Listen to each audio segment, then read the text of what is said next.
Episode 28, Wrist Pain in a Quarterback.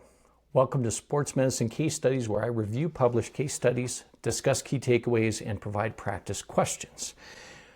Patient today, 23-year-old male varsity football quarterback who presented to a chiropractor with a 3-year history of intermittent left wrist pain with episodes lasting 1 to 2 weeks, followed by spontaneous resolution for months at a time. However, at the time of presentation, he reported progressive pain for 5 months with no relief. The patient described dull, achy wrist pain, poorly localized, including both sides of his left wrist. He attributed this to heavy bench press and repetitive throwing during his football career. The pain became sharp with bench pressing and push-ups, but was dull and achy at rest. The patient never had sustained any direct trauma to the wrist according to his recollection and had never sought medical treatment during previous painful episodes. The physical examination demonstrated a normal inspection with no visible swelling, redness, or bruising. Palpation elicited pain over the left triangular fibrocartilage and scapholunate ligament with bony tenderness over the lunate, triquetrum, and capitate bones. Active range of motion was limited by 10 degrees in both flexion and extension, secondary to pain, and passive range of motion reproduced pain at 80 degrees of flexion and extension. Axial loading of the left wrist in full extension reproduced the sharp pain the patient experienced with bench pressing. Strength testing was normal, and the neurologic examination was also unremarkable. The differential I came up with: a wrist sprain, wrist tendonitis, wrist instability, and possible sequelae from a remote bony injury that the patient failed to recall. I want to recognize the authors, Dr. Laframboise et al., who published this case study in the Journal of Canadian Chiropractic Association in 2012. I'm Scott Hall, a primary care sports medicine physician, and I am studying for my sports medicine certification exam in 2026. I hope you'll join me on the journey. This podcast is for educational purposes only. Okay. Diagnosis. Bilateral wrist radiographs were obtained, and the right wrist showed a 3 mm ulnar minus variance, but was otherwise normal. The left wrist radiographs revealed flattening of the proximal pole of the left lunate with associated mild sclerosis and a small 2 mm subchondral fracture within the proximal pole. The proximal carpal arc was distorted with indentation at the proximal pole of the lunate. A 3 mm negative ulnar variance was also present on the left. An MRI of the left wrist confirmed abnormal signal intensity throughout the entire left lunate, mild loss of height of the medial aspect of the lunate bone, and recognized the 3 mm ulnar minus variance.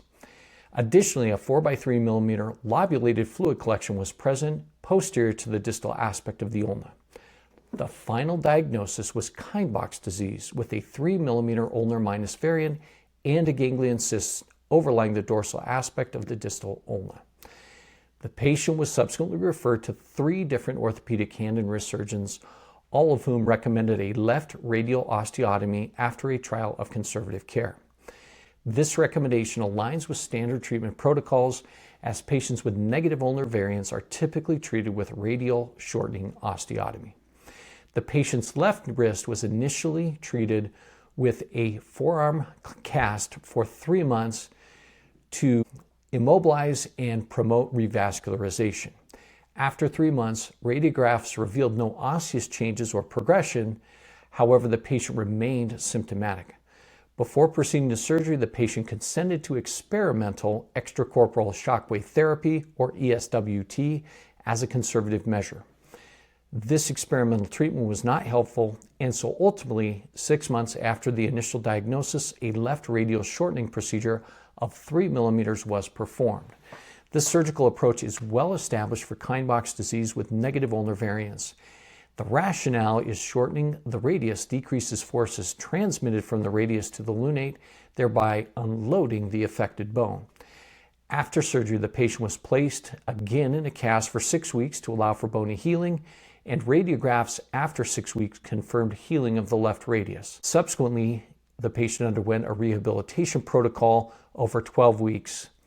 At 22 months post-surgery, the patient had returned to sport, including basketball, hockey, flag football, golf, baseball, and weightlifting, although he was no longer participating in regular football. During resistance training, he performed pain-free exercises and limited activities involving terminal wrist extension, such as push-ups and bench press. Follow-up radiographs showed no progression of Kienbock's disease. Okay, couple clinical pearls. Kienbock's disease is avascular necrosis of the lunate bone, a progressive condition that causes wrist pain, commonly with limited range of motion and decreased grip strength. The disease can lead to lunate collapse and eventual wrist degeneration if unrecognized and untreated. Kienbock's disease should be considered in young athletes with chronic wrist pain and a history of repetitive loading even without direct trauma. The diagnosis relies on imaging with MRI findings providing information to grade staging of the disease and treatment options. The presence of negative ulnar variance is a key anatomical risk factor that guides treatment selection. The lunate's blood supply is precarious, depending primarily on capsular arterioles. While conservative management, including immobilization, should be attempted initially, particularly in young patients, surgical intervention with radial shortening osteotomy remains the gold standard for symptomatic patients with negative ulnar variance who fail conservative treatment. Long-term studies show that radial osteotomy provides better pain relief and range of motion compared to non-operative treatment, though it does not necessarily prevent radiographic disease progression. Okay, questions. Number one, a 25-year-old collegiate gymnast presents with a 6-month history of progressive dorsal wrist pain. On examination, you note tenderness over the lunate bone, pain with axial loading of the wrist and extension, and limited wrist range of motion. Which of the following physical examinations findings is most consistent with Kienbock's disease? A, positive Finkelstein's test. B, bony tenderness over the lunate with pain reproduced by axial loading in wrist extension. C, positive Watson test with palpable scaphoid subluxation. D, tenderness over the anatomic snuff box with pain on resisted thumb extension. E, positive Tinel sign at the carpal tunnel with a median nerve distribution of symptoms. The answer is B. Kienbock's disease presents with unilateral wrist pain, limited range of motion, and decreased grip strength. Bony tenderness over the lunate and pain with axial loading in wrist extension are characteristic physical exam findings. Typical manifestations include unilateral reduction in wrist motion with accompanying pain and edema. The other options described scapholunate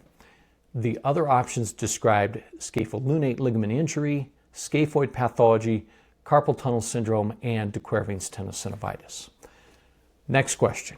A 26-year-old athlete with stage 2 Kienbock's disease presents to a sport medicine physician and inquires about treatment options. Based on systematic review evidence comparing long-term outcomes of radial osteotomy versus non-operative treatment, which statement is most accurate?